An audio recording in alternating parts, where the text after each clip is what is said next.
गणतंत्र दिवस जिसको हर वर्ष हम बड़े धूमधाम से मनाते हैं, वो भारत की सैन्य शक्ति जिससे आज पूरा विश्व डरता भी है, घबराता भी है, और वो शक्ति अपनी सुरक्षा के लिए, किसी को मारने के लिए नहीं है, किसी को धमकाने के लिए नहीं है, लेकिन आज ये जो भारत आगे बढ़ रहा है उसका राजपथ के ऊपर पेड़ के दौरान हम पूरे विश्व को बता देते हैं कि हम कितने ताकतवर हैं। मैं गणतंत्र दिवस की, क्षेत्र की, दिल्ली की और देश की सभी जनता को बधाई देता हूं। आओ हम सब मिलकर के देश के माननीय प्रधानमंत्री मोदी जी के साथ मिलकर के जो उनका सपना है, एक भारत श्रेष्ठ भारत, सबका साथ सबका विकास, उसमें सहयोग करें और आगे बढ़ कर के देश को मजबूत करने में अपना सहयोग प्रदान करें।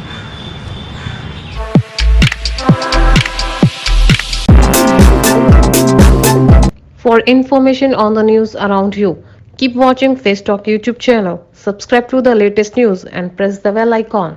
इस वार्ता कैमरे हमारे विचार आपके न्यूज़ नेटवर्क। इस वक्त मैं हूँ जयप्रकाश जी के निवास स्थान पर। बात करेंगे और जानेंगे कि जो दिल्ली है वो कूड़े के ढेर में क्यों तब्दील होती जा रही है और कृषि कानून पर उनकी क्या राय है। बड़ी सौभाग्य की बात है कि वो हमें समय दे रहे हैं। यहाँ प्रतीक्षा में कुछ और लोग भी हैं। उन्होंने कहा मैं आपसे मुलाकात करूँगा और आपसे चर्चा भी करूँगा और इस चर्चा के मुद्दे पर जानेंगे कि अब तक उनके कार्यकाल में क्या क्या बदलाव हुआ, क्या क्या परिवर्तन हुआ। चलिए दर्शकों, मिलते हैं यहाँ के जेपी साहब से और जानते हैं उनके कार्यकाल के बारे में और कूड़े के ढेर के बारे में और कृषि कानून के बारे में। आइए दर्शकों, आज मिलते हैं जेपी साहब से। देखिए, आज दिल्ली अगर कूड़ा कूड़ा हो रही है तो मैं उसके लिए अरविंद केजरीवाल जी को बधाई देना चाहता हूँ। अच्छा। क्योंकि अरविंद केजरीवाल जी का एक सपना था दिल्ली कूड़ा कूड़ा हो जाए। अच्छा। क्योंकि दिसंबर के महीने के अंदर हमारे निगम कर्मियों के वेतन के लिए मैंने वहाँ 13 दिन तक धरना दिया, 3 दिन भूख हड़ताल की। मुख्यमंत्री जी को जोर जोर के चिल्ला के कहा कि निगम कर्मियों का वेतन मत रोको, उनका पैसा मत रोको, उनका पैसा रोकोगे तो निगम कर्मी हड़ताल पे चला जाएगा, और वो हड़ताल पे गया और पीछे के सफाई कर्मी तो शहर कूड़ा कूड़ा हो जाएगा। तो मुझे ऐसा लगता है कि अरविंद केजरीवाल जी यही चाहते थे कि शहर कूड़ा कूड़ा हो जाए, तो उनको बधाई, क्योंकि जो उनकी इच्छा है, शहर को साफ तो कर नहीं पाए, शहर को चमका तो नहीं पाए, शहर को पेरिस तो बना नहीं पाए, लेकिन शहर को एक ढलाव घर उन्होंने ज़रूर बना दिया। मेरी जितेंद्र तोमर जी से मुलाकात हुई। उन्होंने कहा कि जब कोविड-19 थी तो हमने निजी करे 7 भट्टी चलाई, 2 लाख लोगों को खाना बनवाया। तो मैंने उनसे पूछा तो सर क्यों ना निजी सफाई पे आप काम करते। उन्होंने कहा नहीं ऐसा हमारे कर्मचारी भाई नाराज़ हो जाएंगे और इसकी जिम्मेदार डीजीपी है। देखिए, तोमर जी को कुछ पता ही नहीं है। दिल्ली सरकार ने कोई राशन अपनी जेब से नहीं बांटा। कोविड काल में जितना भी राशन आया है वो भारत सरकार ने दिया। पूरे देश के सभी राज्यों को सरकार मोदी जी ने दिया। वही राशन बांट करके वो अपना फोटो चिपका कर लगा के क्रेडिट उन्होंने ले लिया। नहीं, फोटो लगाना तो उनका काम है, विज्ञापन के तो वो शौकीन है। तो उनका अपना शौक है विज्ञापन में पैसा खर्च करना। कोविड काल के अंदर दिल्ली सरकार का जो रोल है वो 0 है। शहर को साफ करने का काम किसने किया था? नगर निगम ने। शहर को सैनिटाइज करने का काम किसने किया? नगर निगम ने। शहर में सोशल डिस्टेंसिंग रहे उसके लिए पीले गोले सफ़ेद मार्किंग किसने की? नगर निगम ने। जो लोग बीमार हो गए थे, होम क्वारंटाइन हो गए थे, या कोविड केयर सेंटर में जो लोग बैठे थे, उनकी संभाल किसने की? हमारे डीवीसी कर्मचारियों ने। उनकी चैन को किसने पकड़ा? हमारे कर्मचारियों ने। हमारे इंजीनियर से लेकर के उद्यान विभाग से लेकर के सभी कर्मचारी कोविड काल में शहर को बचाने का काम कर रहे थे, और दिल्ली के मुख्यमंत्री अपने विधायकों के साथ होम क्वारंटाइन होकर के अपने घर पर बैठे हुए।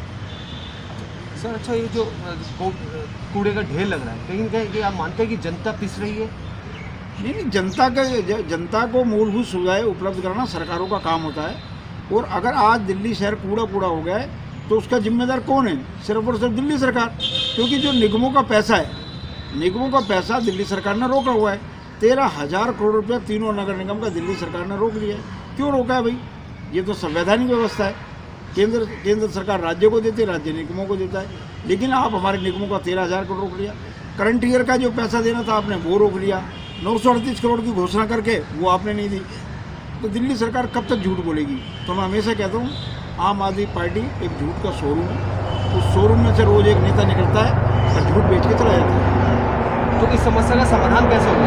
इस समस्या का समाधान एक ही है, निगमों का तुरंत पैसा जारी करना चाहिए ताकि कर्मियों को वेतन, बोनस, एरियर जो ड्यूज है वो सब क्लियर अच्छे से काम करें।